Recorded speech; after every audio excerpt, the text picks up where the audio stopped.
os nossos convidados.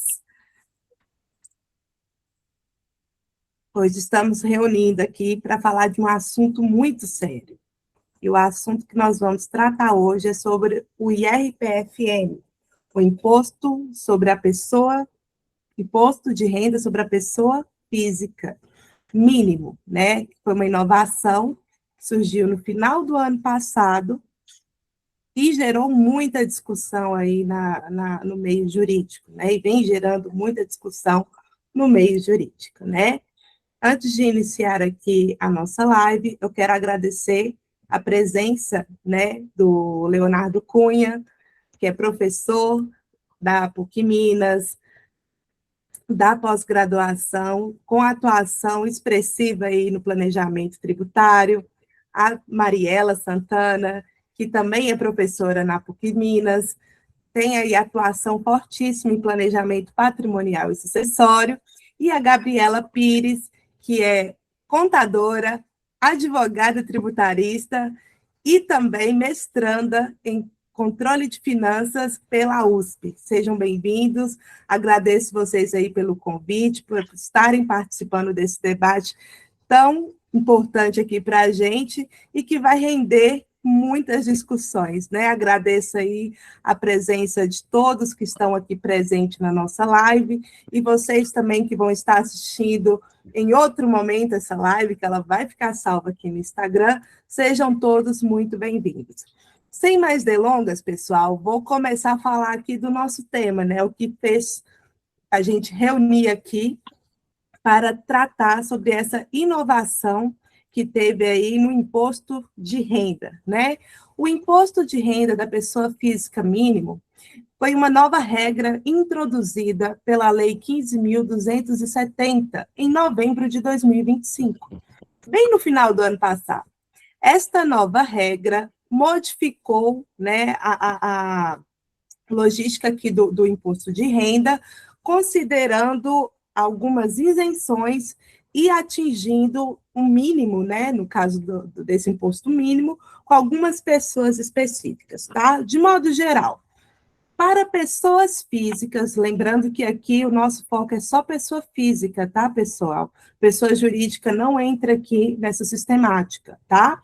As pessoas físicas que recebem até 5 mil ao mês, e as teriam uma isenção a partir desse ano do imposto de renda. E as pessoas físicas que recebem até 7.350 vão passar aí a ter uma redução deste imposto. Foi uma das inovações que esta lei trouxe, tá? E, por outro lado, que aí é o ponto sensível da nossa live, ela aplicou um imposto de renda mínimo, ou seja, uma taxa mínima que determinadas pessoas deverão pagar todo ano a título de imposto de renda, o mínimo de imposto de renda, que seriam as pessoas que a lei determina como pessoas físicas de alta renda. Mas, afinal, quem seria, de acordo com esta lei, Leonardo, as pessoas físicas de alta renda? Você pode explicar para a gente? Olá, é um prazer estar aqui com vocês. Espero aí que a gente possa trazer vários pontos importantes para a reflexão das pessoas que nos assistem. E respondendo, Camila, e boa noite aos colegas aí, né? Primeiramente, na verdade, deveria ter começado por isso, mas assim, tratando efetivamente, quando a gente vai avaliar o que para essa legislação seria considerado alta renda, seria valores recebíveis ou recebidos no ano de R$600 mil para cima. Então, esses valores aí que seriam, para a legislação, consideradas altas rendas, embora fique meio incongruente definir necessariamente com altas rendas, porque a gente não tem uma escala posterior a essas altas rendas. Seria o quê? Alguns milhões, bilhões, o quê? Altas rendas, altíssimas rendas. Então, assim, colocaram que acima de R$600 mil seriam altas rendas. E dentro dessa perspectiva, só para a gente trazer um pouco desse histórico aí, o que motivou essa alteração? Conforme a Camila mencionou, houve essa isenção para quem recebe até R$5 mil. E para fazer uma compensação por não receber mais a tributação de quem era tributado com valores abaixo de R$ 5.000, houve, então, esse direcionamento para que houvesse essa compensação e, então, nós tivemos uma modificação para tributar uma faixa maior de renda. Então, só a título de informação, aquilo que foi descrito e publicado aí pelo governo foi que teríamos pessoas beneficiadas aí por essa redução, né, dessa isenção aí, redução sim, daquilo que era tributado, aumentando a faixa de isenção. Então, quem pagava recebendo o valor menor, agora deixa de pagar. Então, nesse sentido, nós tivemos uma necessidade de atender, segundo o governo, mais de 16 milhões de pessoas. Em compensação, seriam tributadas por essa nova modalidade, aí, por essas alterações, a estimativa que seria, né, de afetação de pessoas na faixa aí de 141 mil pessoas. Pois bem, essa perspectiva criou, então, uma regra que, a partir de R$600 mil ao ano, ou 50 mil mês, nós teríamos uma regra para poder ter uma tributação mínima progressiva.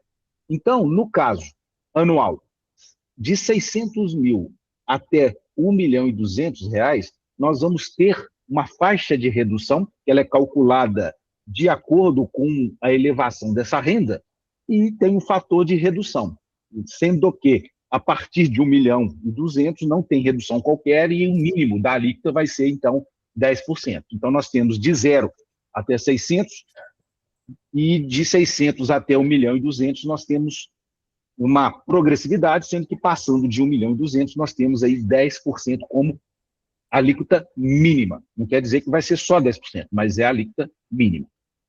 Então, só rapidamente, então nós vamos voltar nesse assunto mais à frente. Nós temos aí essas faixas de elevação de renda que têm deduções, reduções, melhor dizendo. E no caso da renda mensal considerada, até 5 mil está isento, de 5 mil até 7.350 nós temos fatores de redução, e a partir mensal aí de 7.350 nós não temos redução alguma e se paga o imposto de renda pela tabela normal que já se pagava. Camila, depois a gente retoma outros pontos. Claro. Eu vou passar agora aqui a palavra para a Gabriela, porque a Gabriela ela chegou a analisar, né, mais os pontos quanto à questão das alíquotas. Explica para a gente, Gabi, como que vai funcionar essas alíquotas, a aplicação delas perante as pessoas físicas de alta renda, como o Leonardo bem explicou, como que isso vai funcionar. Ele até trouxe esse ponto que é muito relevante, Léo, dos 10% ser mínimo, porque a tributação do imposto de renda, pessoal, continua normal. Aquela tributação, aquelas pessoas que já são atingidas, né, pelo imposto de renda, continuará normal essa tributação. O impacto vai ser principalmente para pessoas, né, que recebem muitos rendimentos via dividendos. E eu peço, Gabi, que além de você falar sobre essas alíquotas, fala para a gente um pouquinho do que vai compor essa base de cálculo para fins de cobrança do imposto de renda da pessoa física mínima. Boa noite, pessoal. Agradeço muito o convite, né? Fiquei muito feliz mesmo. Eu vou apresentar aqui para vocês. Eu cheguei a elaborar uma planilha, então eu vou apresentar aqui, né? Como é um assunto ainda novo, né, eu acredito que ajustes talvez sejam necessários no futuro, né? Mas o que acontece? Primeiro, nós temos que separar o que é tributação de pessoa física e pessoa jurídica, né? Na pessoa jurídica, nós temos todo um processo de tributação até que a pessoa física do sócio receba os seus dividendos. Então, o que a gente está falando não é do rendimento da empresa, nós estamos falando que depois de tributado ou quando o empresário, ao longo do ano, vai realizando antecipações também, né? Porque a empresa existe para gerar rendimento ao empresário, né? Ela não existe só para atender a sociedade nas demandas dela, né? Então, os sócios, eles estão ali para receber, para oferir renda também. Até novembro de 2025, né, até a publicação da Lei 15.270, esses rendimentos que já foram tributados na pessoa jurídica não eram tributados na pessoa física. Então, nós víamos empresários recebendo valores altíssimos, a pessoa física dos sócios, sem que isso também fosse tributado. Né? Então, agora, a partir dessa legislação, né, que é 15.270 de novembro de 2025, a gente já começa a pensar sobre isso. Só que aí nós temos duas situações. Começou 2026, essa legislação, né, será aplicada a partir desse novo ano calendário. Então, o que nós temos que nos atentar? Nós temos que nos atentar ao artigo 6º-A, né, que é a Lei 15.270, ela faz alterações à legislação do imposto de renda, que é a Lei 9.250, de 95, e a Lei 9.249, também de 95. Então, aqui, né, o artigo 6º-A é da legislação, é da Lei 9.225, de 95. Né? E aqui, peraí que eu perdi um pouco a linha do raciocínio. Eu fui abrindo um monte de coisa. Mas, então, ela faz essa alteração, incluindo o capítulo 2º-A, né, que é tributação mensal das altas rendas. Então, conforme a gente for realizando as antecipações mensais, nós já precisamos de nos preocupar sobre a tributação das retenções agora de 2026. Ao final do ano, né, em 2027, quando a gente for fazer a nova declaração de pessoa física do ano calendário 2026, nós precisaremos de fazer os ajustes, o ajuste anual, né, que a gente faz todos os desses rendimentos. Isso é uma dúvida. 5, nós teremos a tributação desses rendimentos? Isso é uma dúvida muito coerente. Por quê? Porque a legislação não é plenamente clara. O que ela define em seus artigos? Ela fala no artigo 16A e no artigo 6º, que vou até passar, veja se vocês conseguem ver. Estão vendo? Acho que não. A gente está vendo só a planilha, mas pode passar, pode. Acho que eu vou ter. Aqui, ó. Artigo 6º-A. No parágrafo terceiro. Aqui, ó, não se sujeitam ao imposto de renda das pessoas físicas, de que se trata, né, esse artigo, que fala sobre a tributação mensal das altas rendas, os resultados relativos ao ano calendário de 2025. Então, a gente precisa se preocupar com a distribuição desse ano?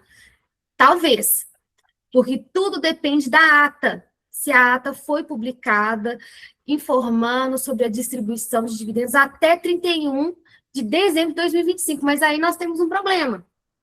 Por quê? Como é que eu vou falar sobre distribuição de dividendos no final de 2025 se eu não sei quanto que eu vou distribuir? Não faz sentido, né? A Lei 6.404, são mais do... Você está falando a respeito do conflito que a gente tem com a legislação societária, né, Gabi? A 132... A legislação societária dá a gente até abril do ano seguinte para poder deliberar exatamente, sobre esses dividendos. Isso aí. Aqui, então, a gente teve um conflito, né, entre as duas normas. Isso, artigo 132, né? A gente tem 4 meses do exercício, então, fim do 2025, eu tenho 4 meses para deliberar em assembleia sobre a distribuição de dividendos. E aqui a legislação está falando, eu só não tributo o que foi aprovado em termos de distribuição em 2025. As meninas vão aprofundar um pouco mais nesse aspecto, né? Também no artigo 33 do decreto 1.800 de 96, né? Depois dessa aprovação e assinatura, ainda nós temos um mês, né? Para poder deliberar, né? Para poder juntar, para levar esses documentos na junta comercial, né? Então, por isso que nós ainda temos dúvidas sobre vamos tributar ou não vamos. Existem alguns projetos de leis em tramitação a esse respeito, né? Mas, então, vamos aqui aos valores, né? Então, aqui, primeiro, ao longo dos meses, todo mundo que é contador, né, sabe, ou empresário, sabe que nós fazemos algumas antecipações. A gente faz diversas retiradas da empresa ao longo do ano. Essas antecipações, elas estão sujeitas à retenção na fonte. A partir de 2026, nós estamos sujeitos à retenção na fonte. Tudo que for superior, né, por CNPJ, né, tudo que for superior a um montante de R$50 mil no mês, nós teremos que fazer uma retenção de 10% de imposto de renda mínimo. E aí, ao final desse período, nós começamos pelo artigo 6º-A e vamos depois para o artigo 16A, que aí aqui a gente vai fazer o ajuste anual. O ajuste nesse cálculo, né? Mas aqui nós temos que ter esse cuidado, que é tudo por CNPJ. Quem já tinha mais de um CNPJ, né, tem que tomar cuidado na hora de fazer essa distribuição.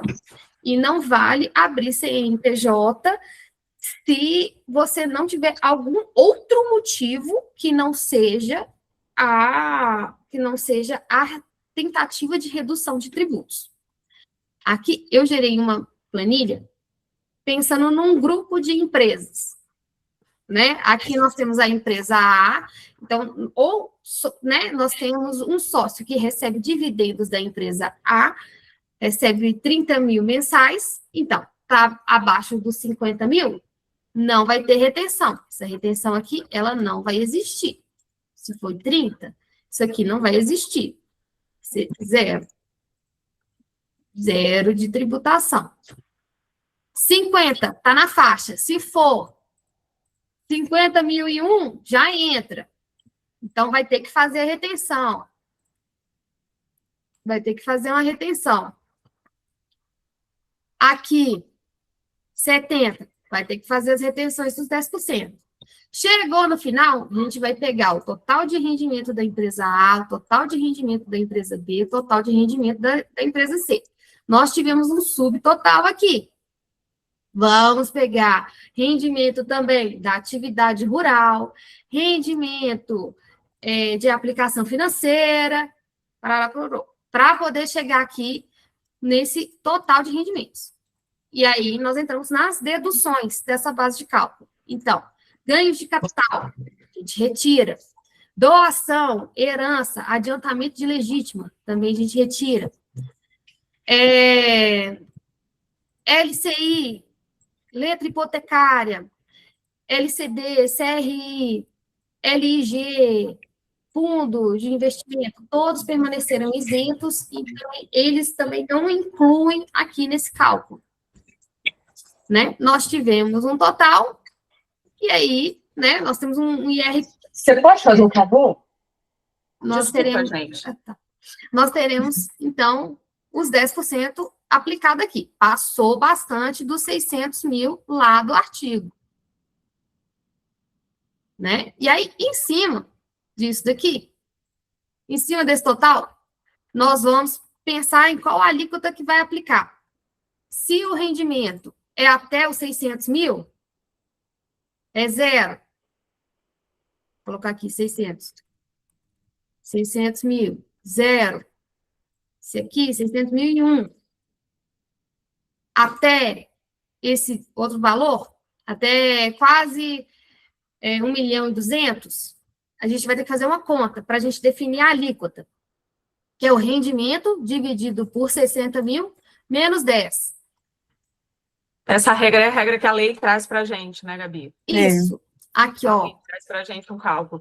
Só para eu tentar sintetizar um pouquinho o que você está falando, Gabi, Sim. só para ficar mais claro para quem, de repente, não tem tanta especificidade técnica, o que a Gabi está trazendo para a gente é que a legislação traz uma alíquota mínima de imposto de renda a partir de uma determinada faixa etária, como o Léo falou, a partir de R$600 mil, as pessoas começam a ser tributadas, ou seja, quem tem uma receita anual acima de R$600 mil, começa a entrar nessa faixa de tributação.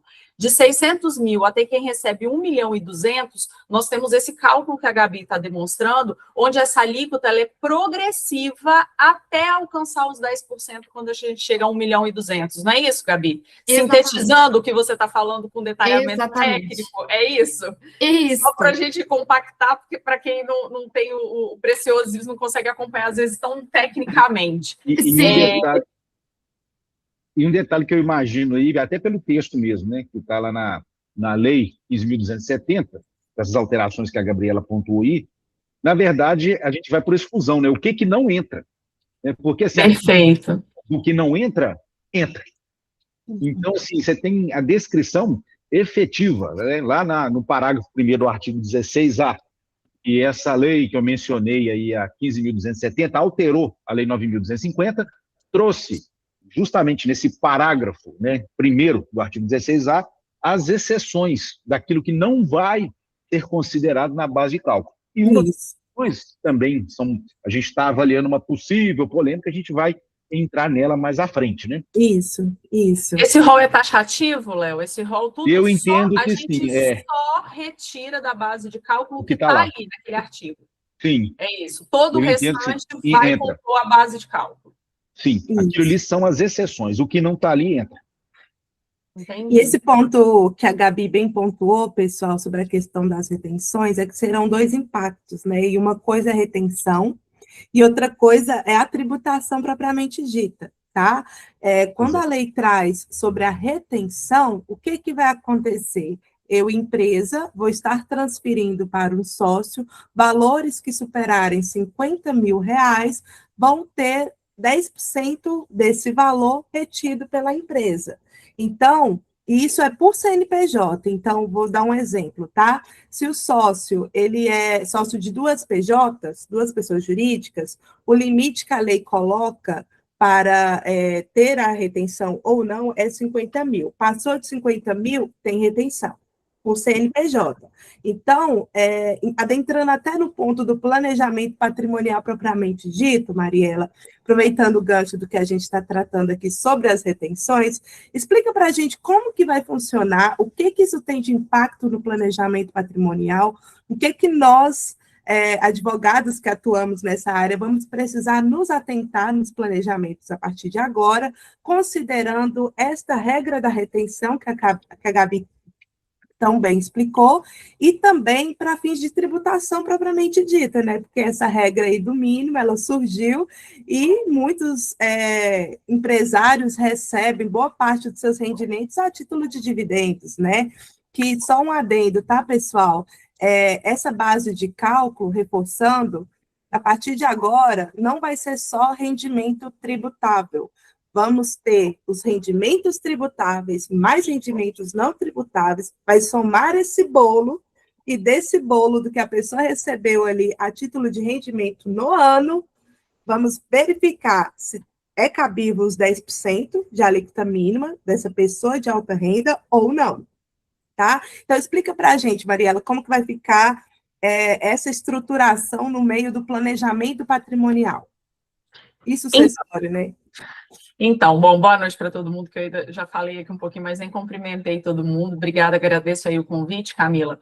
Como a Gabi bem disse ali, como a Gabriela bem disse para a gente, nós temos o limite de 50 mil mensal para retenção, ou seja, aquele sócio que receber por distribuição de lucros ou dividendos ali, conforme queiram chamar, até 50 mil por mês, ele não vai ser tributado.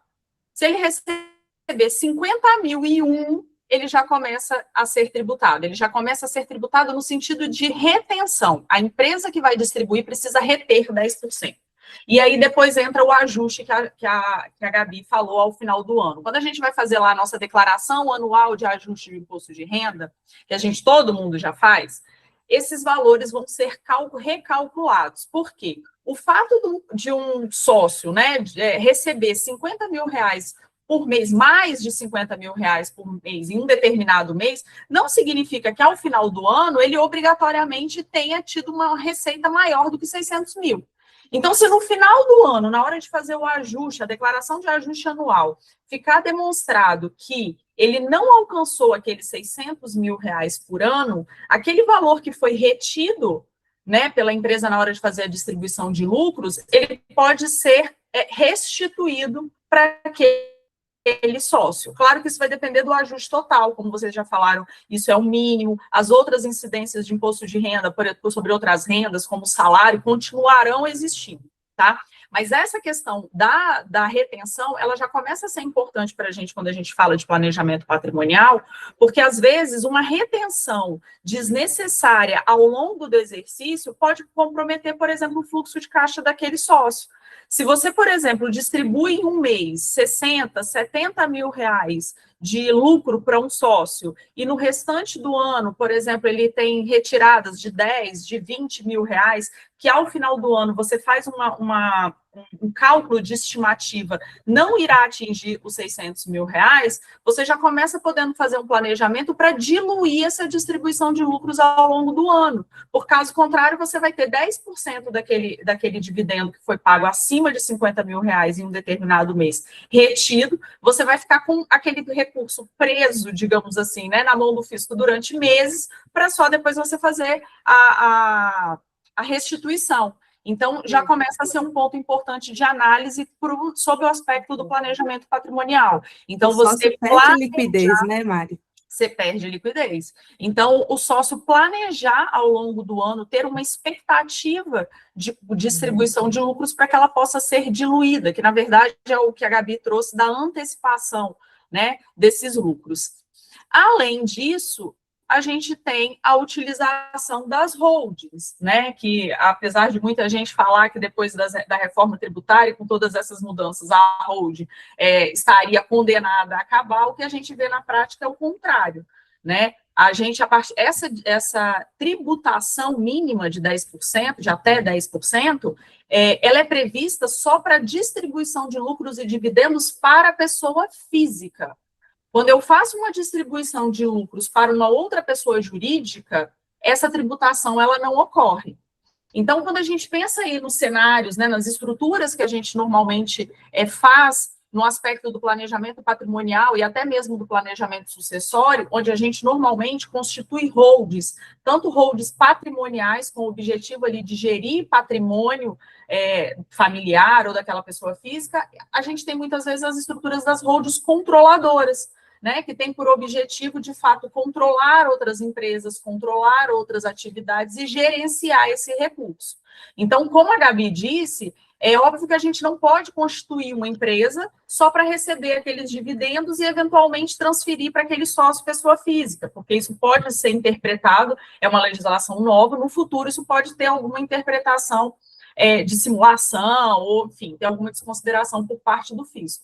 Mas quando a gente tem uma estrutura bem feita, bem planejada e bem organizada, e você utiliza aí holdings controladoras para a gestão do patrimônio, você pode ter cenários onde, às vezes, uma pessoa que participa de 2, de 3, por exemplo, sociedades ao mesmo tempo, ela pode receber todos esses dividendos nessa holding, e essa holding será responsável, por exemplo, por aportes nas outras empresas, ou por aquisição de patrimônio. Então, se eu tenho uma holding patrimonial, os lucros da minha empresa são distribuídos para essa holding, eu vou adquirir patrimônio, casa, carro, avião, barco, o que eu quiser, diretamente na holding. E eu só vou distribuir desta holding para a pessoa física aqueles dividendos que, de fato, forem necessários para a vida daquela família ou daquele empresário. Tá? Isso é uma solução que nós temos usado nos planejamentos patrimoniais, não é uma solução definitiva no sentido de que assim as pessoas não pagarão esse imposto, né? Ou seja, é uma forma de eu me livrar desse imposto. Nem sempre, mas é uma forma da gente estruturar uma gestão patrimonial com redução, muitas vezes, dessa carga tributária. A gente fazendo uma estrutura de forma lícita e adequada, muitas vezes a gente consegue reduzir este impacto dentro da estrutura familiar desses empresários. E tem gente que é, assim, pelo menos a percepção que eu imagino, tem pessoas que podem acreditar que, de repente, distribuindo, eu sou sócio de uma empresa, e essa empresa também tem como sócio uma holding. Então, de repente, eu recebo uma parte, 50 mil em uma, o restante eu distribuo para a holding, não vai ser tributado, e a holding também me paga 50 mil, por exemplo. Você não vai ter a retenção, mas isso vai somar lá na sua renda no final do ano, e você vai ter que levar isso à tributação, e isso vai ser verificado. Então, assim, conforme a Mariela mencionou, não é uma solução miraculosa. Depende de vários cenários. Por isso é uma estruturação para que as empresas se ordenem de tal forma que possa distribuir lucro com menor impacto durante o ano, sem as retenções, e, ao mesmo tempo, fomentar, por exemplo, conforme a Mariela mencionou, que uma empresa patrimonial ela tem um objetivo específico. Ela não tem o objetivo de distribuir lucro aleatoriamente, ela tem o objetivo de justamente gerir o patrimônio. E você fazendo aquilo que a Mariela mencionou, adquirindo patrimônio, fazendo aporte em outras empresas, você está aumentando o patrimônio, por óbvio. Exatamente. Não está fazendo a distribuição que no momento de lucros, né? Que vai ter a retenção. Um outro ponto aqui que eu acho relevante a gente trazer no nosso debate aqui, pessoal, é sobre a questão desses rendimentos não tributáveis, né? A gente disse muito aqui sobre a distribuição de lucros, mas um outro ponto que está sendo pouco comentado aí no meio jurídico, né? São poucos debates, mas que eu vejo um potencial de discussão aí no âmbito judicial, é sobre o adiantamento de legítima, né? No caso de doação. O que seria isso, Camila? Como a Gabi trouxe aqui, né, sobre os artigos que essa lei traz, essas inovações, um dos artigos que fala sobre os rendimentos que vão ser incluídos na base de cálculo, ele fala também de umas exceções. E dentre essas exceções, que foi o que o pessoal já até trouxe aqui, o Léo entendeu como taxativa, está falando que a doação a título de adiantamento de legítima, ela não vai compor esse bolo, essa base de cálculo, ela vai ser excluída. Mas aí vem a pergunta, e as doações comuns, né, que não tem esse critério aí de adiantamento de legítima? Isso é algo a ser observado, pessoal, principalmente no âmbito do planejamento patrimonial e sucessório, que acontece, em muitos casos, de pais, né, doarem, transferirem para os filhos dinheiro, isso a título de doação, né, o contador vai lá e recebe, alguns contadores aqui vão entender o que eu estou falando, declaro isso no imposto de renda como doação, e não tem nenhum contrato formalizando aquilo como adiantamento de legítima. Ao entendimento, pela interpretação desta regra, essas doações comuns vão compor a base de cálculo do imposto de renda da pessoa física mínimo. Ou seja, vai ter aqui a tributação do ITCMD na doação e nesse bolo aqui ele vai compor para fins do IRPFM. E aí eu volto as perguntas aqui para os especialistas, para os nossos tributaristas, a Gabriela e o Leonardo. Tem chance, considerando tanto a questão da distribuição de lucros, quanto essa questão aqui da doação, de ser discutido no âmbito judiciário uma possível bitributação? Vou dar minha opinião e depois, de repente, a Gabriela também comenta se ela pensa diferente, como é que ela entende. O texto descreve, que no caso é a Lei 9.250, o artigo 16A, parágrafo 1º, inciso 3º, descreve o seguinte, que vai ser deduzido, né, os valores recebidos por doação em adiantamento da legítima ou da herança. E aqui, eu não entendi se a lei descreve que legítima é igual a herança, no caso aqui, porque herança é a totalidade, né, de ativos e passivos, aí, de débitos, né, e créditos que o de cujos teria. Então, pois bem, e sendo assim, o espólio teria esse direcionamento, ou a doação, no caso. ou melhor, corrigindo, no caso de adiantamento. Esquece de espólio aí, porque me veio outra coisa aqui. Mas, então, voltando, essa questão de doação. Eu entendo o seguinte, legítima vai ser 50% do patrimônio que pode ser, né, adiantado, doado. E herança envolve a totalidade do patrimônio. Então, o que eu entendo como possível também? Se ultrapassar a legítima, por exemplo, mas for uma doação para herdeiros necessários, por exemplo, eu entendo que, ainda que ultrapasse o valor da legítima, vai estar dentro do que seria herança. Porém, a gente tem que analisar também as doações que não envolvem família ou herdeiros necessários. Se eu doar para qualquer pessoa, imagine que a Mariela aí resolveu fazer uma boa ação e resolva doar para mim. E aí ela me doa, né, imóveis, dinheiro e tudo mais. E quando eu for contabilizar isso lá na base de cálculo do imposto de renda, eu vou ter que informar isso para entrar na base de cálculo? Eu entendo que não. Porque é o seguinte, é o famoso uma coisa, outra coisa e vice-versa, né? Por quê? Vejam só, a regra constitucional justamente define competência para cada ente tributante, para ente federado. Então, cada um tem uma competência. Como regra, você não pode ter, sobre o mesmo fato gerador, incidências tributárias de entes tributantes diferentes. O que você pode, em alguns casos, é ter a tal do bis in idem, que é autorizado constitucionalmente, que é, sobre o mesmo fato gerador, haver tributação mais de uma vez, por exemplo, imposto de renda e CSLL, Contribuição Social sobre o Lucro Líquido, o PIS e a COFINS, que ambos incidem sobre o faturamento. Mas um ente tributar, por exemplo, serviço, e o outro entender que é ICMS sobre o mesmo fato gerador, isso é vedado, é proibido. Então, nesse exemplo aí também, a doação é fato gerador de competência dos estados e do Distrito Federal na atuação como Estado, né, da competência como Estado. Portanto, havendo qualquer busca ou tentativa de incidência tributária por parte da União de incluir o valor recebido a título de doação como base de cálculo do imposto de renda, eu entendo sim que, se isso acontecer, é bitributação, o que é vedado, e sim tem que ir para o judiciário discutir isso. Com certeza, concordo plenamente, porque a doação, né, sobre a doação, sobre herança, nós temos o ITCD, que é de competência estadual, e aqui nós estamos falando sobre o imposto de renda de pessoa física, que é de competência da União.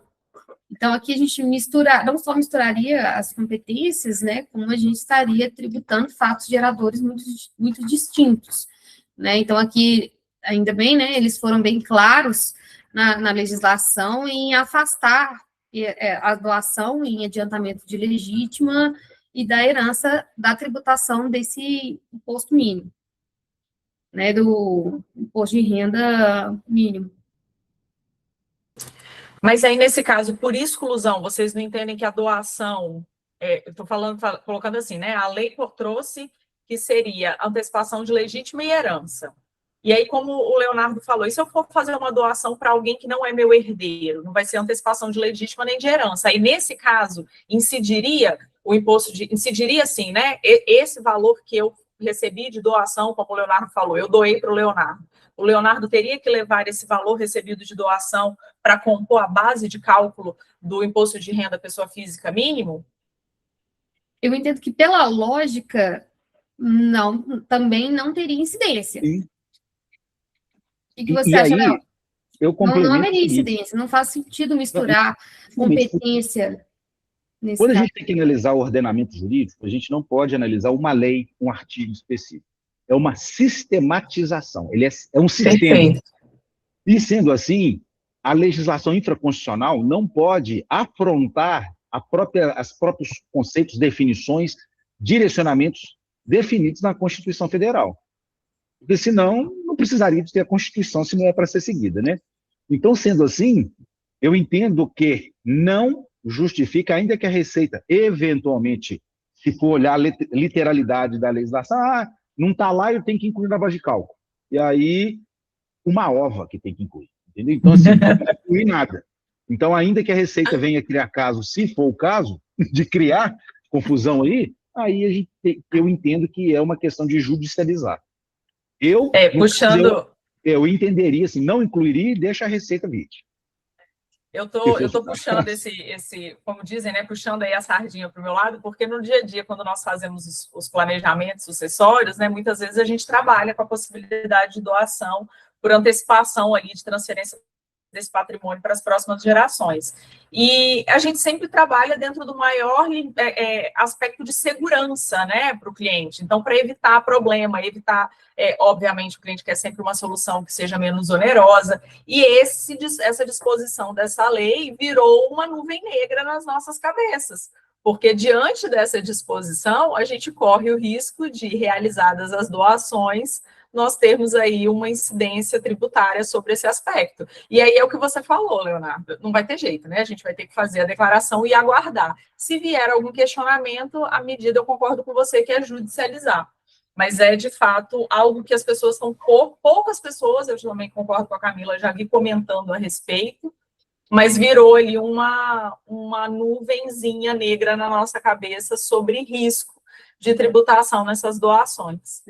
Inclusive, né, Mariela, por ter uma postura mais conservadora da nossa parte, a gente já teve casos de planejamento que nós retificamos o contrato de doação para colocar como adiantamento de legítima, justamente para evitar um questionamento, né, deixar o cliente resguardado para que não tenha nenhuma discussão futura de imposto de renda compondo ali a base de cálculo dos donatários.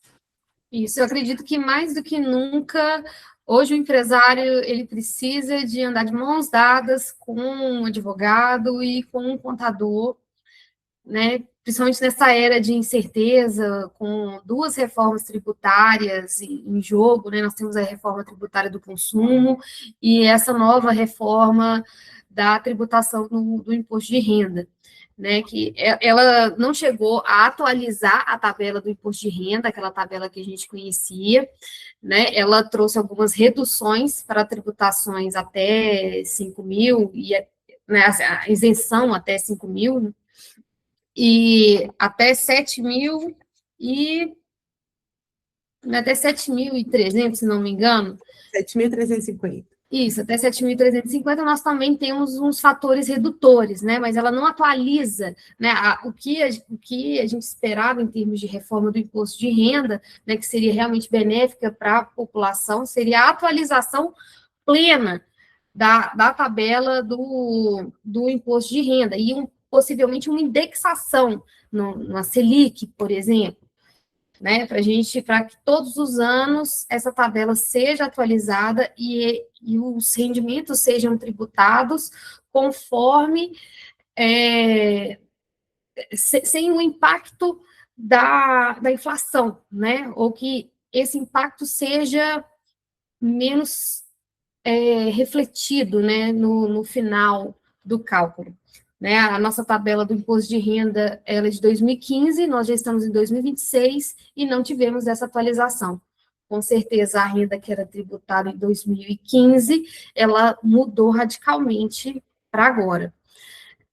Né, isso, né, eu acredito também que com essa nova legislação hoje, acredito que as empresas familiares, talvez elas ganhem uma robustez um pouco maior, né? Porque a legislação é clara ao falar sobre CNPJ e pessoa física. Ela em nenhum momento fala sobre a relação entre essas pessoas físicas. Eu acredito que a Mariela e a Camila vão conseguir falar um pouco melhor sobre isso. Né? E aqui nós temos uma pergunta no YouTube do Cristiano Gonçalves. Ele pergunta, Mariela e Leonardo, a distribuição de lucros para holdings tem alguma limitação de valor? Não existe limitação de distribuição de lucros em hipótese nenhuma, né? O que existe é quando você faz uma distribuição de lucros de uma pessoa jurídica para um sócio pessoa física, acima de 50 mil ao mês, você vai ter que fazer a retenção dos 10%. Agora, se eu faço essa distribuição, se o sócio daquela empresa, e aí a gente usa muito o exemplo de holding operacional para ficar mais claro, né? Eu tenho uma empresa operacional. O que a gente chama de uma empresa operacional? Aquela empresa que produz, de fato, né? Aquela empresa que vende, industrializa, comercializa. Essa empresa ao invés de ter um sócio pessoa física, se ele tiver como sócio uma holding, e aí ele na hora vai fazer a distribuição de lucros ali, de dividendos para essa pessoa jurídica, ele não tem essa previsão de retenção de 10% sobre valores acima de 50 mil. Essa limitação, na verdade, essa obrigação de retenção só existe quando a distribuição é feita para uma pessoa física. Correto, Leonardo? Sim, inclusive, coincidentemente, ao começar a explicar você aí, eu tinha acabado de responder isso aqui para o Cristiano no chat aí do YouTube. Isso. E nós temos outros problemas aí também. Por exemplo, empresa do Simples Nacional, como é que fica? Vai ter retenção, se ultrapassar, não vai, e aí? E aí eu pergunto e eu mesmo respondo uma parte. Olha só, eu pergunto e eu mesmo respondo. Vamos lá. Vejam só alguns pontos. E aí eu queria depois, se vocês tiverem pensamento diferente, tiver alguma ponderação, vocês fiquem à vontade aí para me interromper. Vejam só, do ponto de vista da tal isonomia, em que todos que se encontrem na mesma situação fática. Espera que eu esbarrei aqui no teclado, aqui, eu desativei o som, agora deve ter voltado. Então, do ponto de vista de que, no sistema jurídico aí, todos aqueles que se encontrem na mesma situação fática devem receber o mesmo tratamento, que é o princípio aí constitucional da isonomia, o fato, imagine só, só um ativo de exemplo, a Mariela tem uma empresa, ou melhor, a Camila, porque a Mariela já me doou e eu já estou muito grato, né? No exemplo que eu dei anteriormente. Camila tem uma empresa no lucro presumido. E eu, aqui, simplesinho que sou, estou no Simples Nacional, né? Vejam só, e aí o que acontece? Eu recebo lá e tenho apuração e vou receber de dividendos, por exemplo, 60 mil. E a Camila também. Só que, por ela estar no lucro presumido, por exemplo, fora do Simples Nacional, pela interpretação que tem sido feita, e que está na legislação de fato, haveria uma isenção, a imunidade está na Constituição, e na legislação seria uma isenção, legislação constitucional. Então, a Camila teria que fazer a retenção ao distribuir para a pessoa física, e eu, como pessoa do Simples, interpretando o que está na Lei Complementar 123, que é a que regula as micro e pequenas empresas, não faria retenção. Por que esse tratamento diferente? Aí, por exemplo, a Camila faz a retenção no começo do ano. Só no ano seguinte, quando ela fizer o ajuste, que vai receber de volta o valor. Enquanto isso, eu fico aí folgado o ano todo. E, de repente, no final do ano, por eu ter recebido do Simples Nacional, esses valores que eu recebi durante o ano ainda podem ser discutidos, entre aspas, para não entrarem aí na base de cálculo da renda mínima, porque se há uma isenção efetiva é diferente. Isenção é a dispensa do pagamento do tributo. A obrigação acessória de reter é um adiantamento do tributo que vai ser pago. Então, a gente tem uma celeuma aí para fazer. Ou melhor, para acontecer e para presenciar, na verdade. Porque, assim, nós vamos discutir, ou vai ser tratado só a não retenção para as empresas do Simples, ou, além de não ter a retenção, o valor que você receber de distribuição das empresas do Simples no ano do ajuste, no ano seguinte, ele não entra no cômputo também.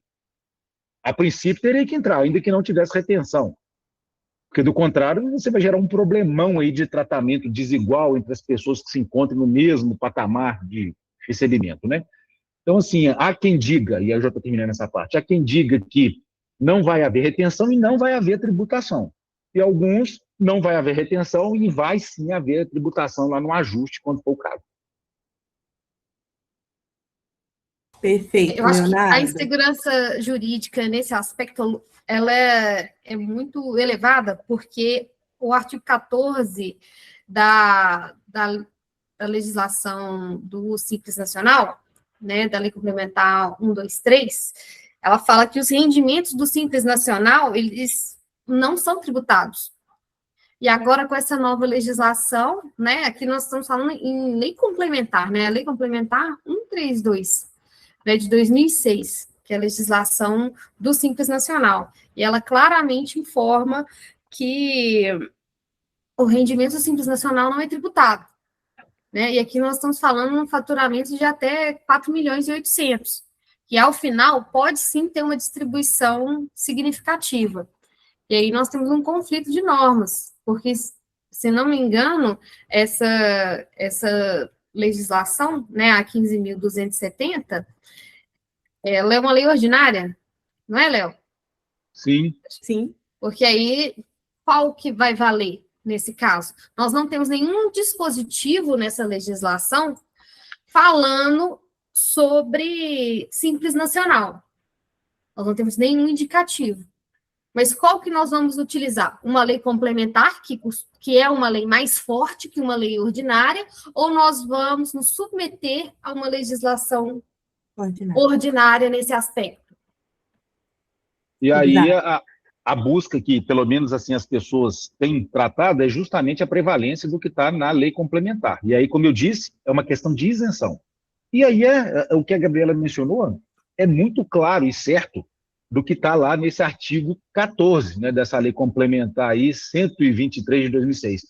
Olha só, consideram-se isentos do imposto de renda na fonte e na declaração de ajuste do beneficiário os valores efetivamente pagos ou distribuídos ao titular ou a sócio de microempresa ou empresa de pequeno porte optante pelo Simples Nacional, salvo os casos aí que corresponderem pro labore, aluguéis e serviços prestados.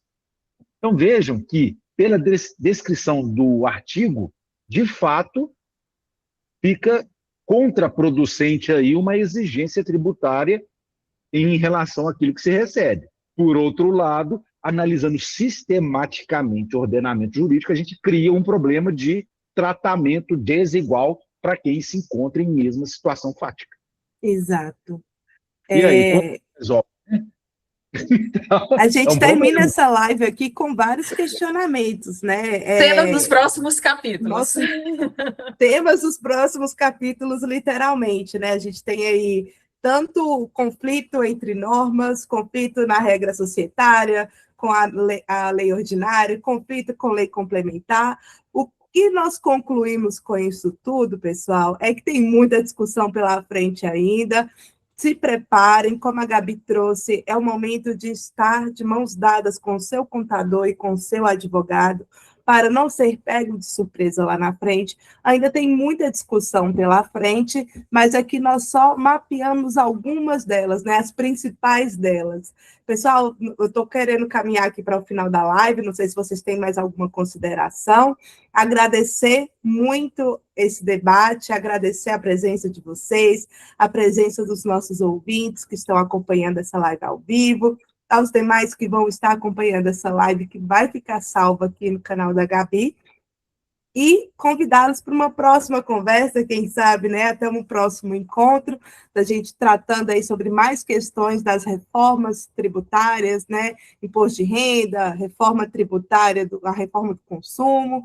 Foi excelente essa conversa aqui com vocês, muito produtiva, estou saindo daqui com muito conteúdo afiado, e um abraço a todos, uma boa noite. Boa noite, foi um prazer. Boa noite, foi um prazer. Obrigada, gente, foi um prazer, tchau. Viu? Camila, agradeço o convite. Foi um prazer. E agradeço todo mundo aqui que esteve aqui com a gente até essa hora, nos ouvindo. Boa noite.